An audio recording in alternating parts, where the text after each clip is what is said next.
ಅತ್ತೆ ಒಂದು ವಾರ ನಮ್ಮ ಅಮ್ಮನ ಮನೆಗೆ ಹೋಗ್ಬತ್ತೀನಿ. ಮನೆ ಕಡೆ ಹುಷಾರು. ಸರಿ ಅತ್ತೆ, ಹುಷಾರಾಗಿ ಹೋಗಿ ಬನ್ನಿ. ಹುಷಾರು.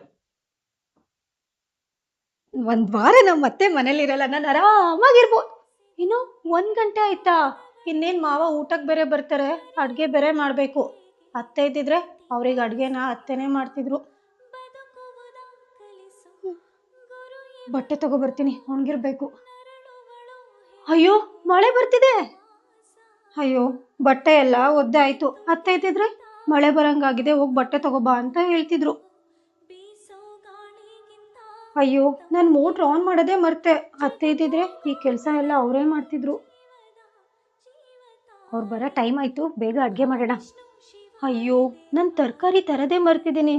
ಅತ್ತೆ ಇದ್ದಿದ್ರೆ ಅವರೇ ತರಕಾರಿ ತರ್ತಿದ್ರು. ನನಗೆ ಈಗ ಅರ್ಥ ಆಗ್ತಿದೆ, ಮನೆಯಲ್ಲಿ ನಮ್ಮ ಅತ್ತೆ ಎಲ್ಲ ಚಿಕ್ಕ ಪುಟ್ಟ ವಿಷಯದಲ್ಲೂ ಎಷ್ಟು ಹೆಲ್ಪ್ ಮಾಡ್ತಿದ್ರು ಅಂತ.